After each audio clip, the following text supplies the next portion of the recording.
Astrological rules के मुताबिक अगर नया चांद कैंसर एंगल पर हो तो ये चांद की या कमरी साल का आगाज होता है। सूरज सोलर सिस्टम में जेमिनाइज के लिए सबसे ज्यादा फ्रेंडली, सिर्फ जेमिनाइज के लिए, बाकियों के लिए और एंगल्स पर भी वो फ्रेंडली होता है। इस एंगल पर आकर वो इंतहाई फ्रेंडली बिहेव, फ्यूल्स या जो भी उसके जिम्मे अल्लाह ताला ने काम लगाए हैं वो देने लगता है।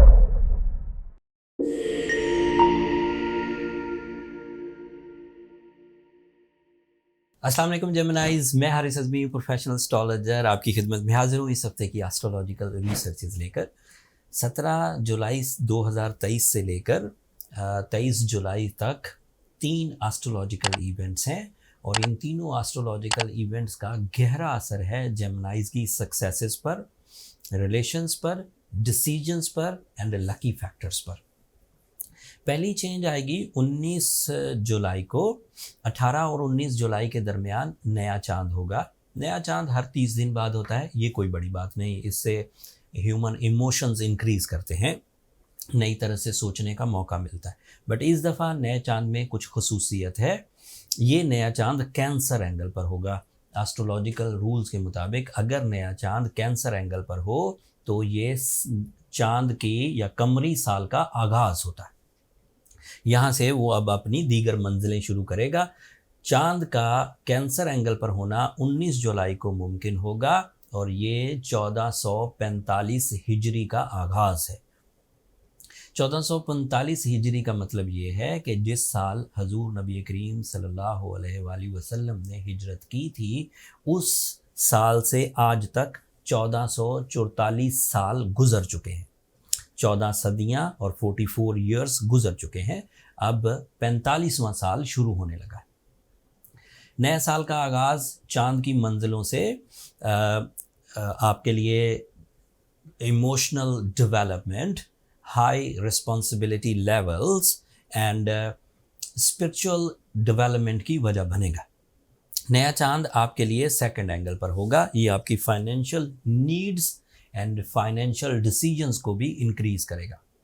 अदरवाइज़ जो मुहर्रमुल हराम की हमारे यहाँ एक अहमियत है वो भी बहरहाल शुरू हो जाएगी। दूसरा इवेंट 23 ऑफ जुलाई को होगा जब सूरज अपने लीव एंगल पर आ जाएगा। That is your third angle.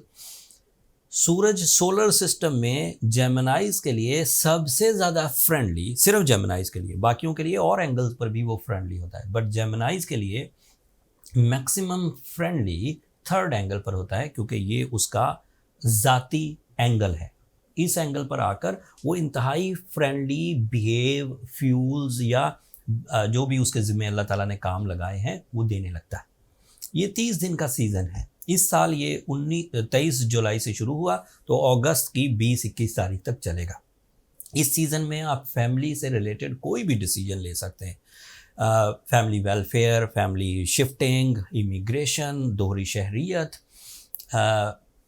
Otherwise इकट्ठे रहने का प्लान, घर का बड़ा करना, लग्जरीज ऑफ लाइफ को अर्न करना, बहन भाइयों के लिए कोई बेस बनाना, बहन भाइयों से कोई सपोर्ट लेना, इनहेरिटेंस के मामलात रिजॉल्व करना, खुद की सपोर्ट से, खुद की आपकी अचीवमेंट से अपने लोअर जो रिलेशंस हैं, ब्लड रिलेशंस जो अनलकी हैं या सक्सेसफुल हैं, उनके लिए सपोर्ट करना, these are all possible.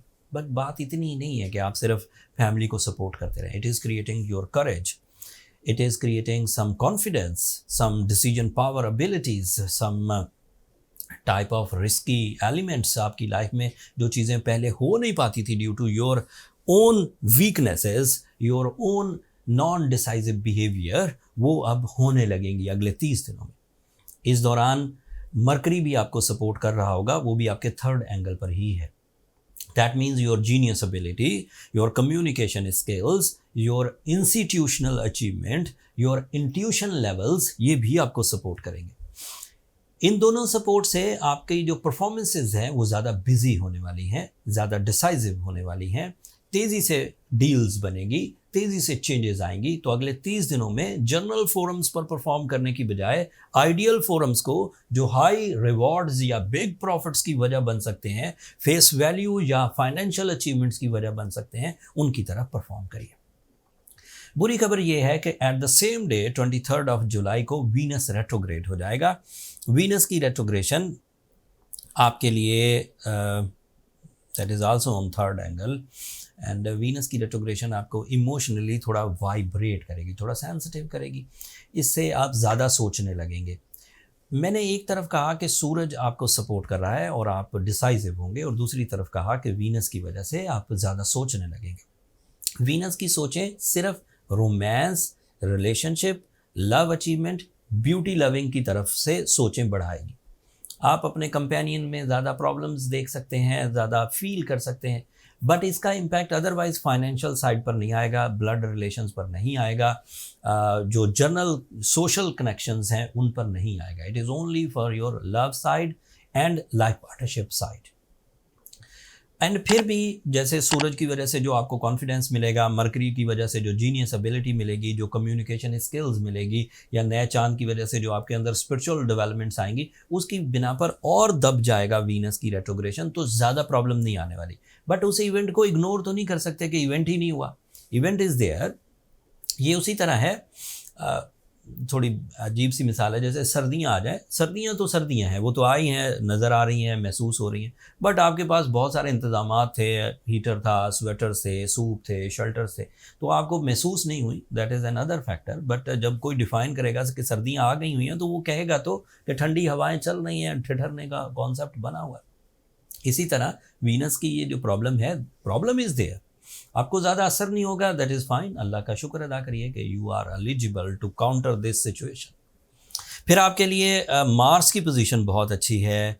Mars आपके लिए आपके फोर्थ एंगल पर है। This is ideal for your properties, this is ideal for real estate agents, builders, stock exchange people, money exchange people, जो लोग ये जो नोटों की लेन देन होती है, करेंसीज़ की लेन देन होती है, ये बहुत अच्छा इनके लिए सीज़न चलेगा।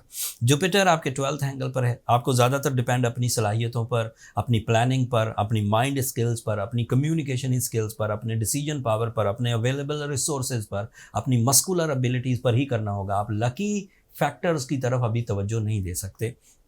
लकी फैक्टर का मतलब है कि आपने प्लान किया है 50% अचीवमेंट्स का, और आप उससे खुश हैं, एंड उतनी ही होनी चाहिए, वो वाले वो प्लान कहलाते हैं, वो लकी नहीं है, वो प्लान्स हैं।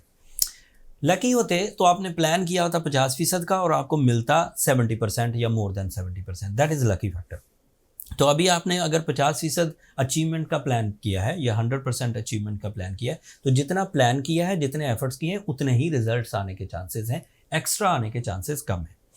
आपके लिए सैटर्न आपके 10th एंगल पर रेट्रोग्रेड है, ये आपके लिए फेवरेबल था। रेट्रोग्रेशन आपको ट्रबल दे रही है, आपको अपनी इस वाली ट्रबल को अपनी विल से, इरादों की मजबूती से, एक्यूरेसी से एंड एग्जैक्टिव विजन से रिकवर करना होगा। अपने अंदर डिसिप्लिन लाना होगा, अपने कारोबारी मामलात को खुद एक्टिवली डील करना होगा। आप दूसरों पर नहीं छोड़ सकते, अपने टीम पर नहीं छोड़ सकते, या ऐसा नहीं कर सकते कि चीज़ें जैसे है कि बुनियाद पर खुद ही चलती रहें, ऐसा नहीं हो पाएगा। अगले 4 महीने आपके लिए टाइम टेस्ट है, आपको उनकी तरफ ध्यान करना चाहिए। ओवरव्यू अगर देखा जाए तो Geminis are very good by your ruling planet Mercury and sun combination, and वो आपके लिए फाइनेंशियल एंड अदरवाइज भी करेज और सब चीज़ों की कामयाबी की वजह बन रहा है। वीनस की वजह से आपकी रोमांस साइड थोड़ी कमज़ोर रहेगी। नए चांद की वजह से आपके अंदर स्पिरिचुअल डेवलपमेंट्स आएंगी, एंड नया चांद आपके अंदर आपकी जो विजन है उसको भी बदलेगा। जुपिटर आपके लिए 12th एंगल पर है, that is only for you on 12th angle, और किसी के लिए नहीं है। सो ओनली आपको अपनी सलाहियतों पर डिपेंड करना है, बाकी सबको कुछ लकी फैक्टर्स मुयस्सर है। अगर कोई जेमिनाई अपनी एबिलिटी से ही इस अवेलेबल ऑप्शंस को सामने रखते हुए कामयाबियां हासिल कर ले, उसे कोई ज़रूरत नहीं किसी तरह की रेमेडीज़ परफॉर्म करने की। बट अगर वीकनेसेस फील हो, अगर ट्रबल्स फील हों, तो सूरज शम्स को ज़रूर तिलावत करिए 5 दफ़ा एक दिन में, एंड रूबी या एमरल्ड के 8 से 10 कैरेट फाइन क्वालिटी स्टोन पहनिए। ये आपके अंदर कुछ एनर्जीज, कुछ बूस्टर्स, कुछ डेवलपमेंट्स लाएगा, जिससे रीसेंट ट्रबल्स जो टाइम बिहेवियर से पैदा हो रही हैं वो बैलेंस हो जाएंगी। फिर भी कुछ कमी रह जाए तो अपनी पर्सनल कैलकुलेशंस की तरफ चले जाइए।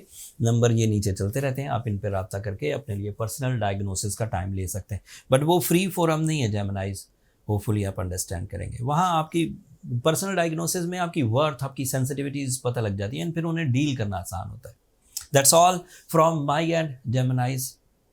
होपफुली ये अगले 7-8 दिन मेजर चेंजेस की वजह बनेंगे एंड आप अपनी इस नॉलेज की वजह से, अपनी इस एस्ट्रोलॉजिकल नॉलेज की वजह से इस टाइम को मजबूती से अपने अंडर थाम के रखेंगे. वक्त की नब्ज पर पूरी तरह आपकी दस्तरस होगी और सही डिसीजंस ले सकेंगे.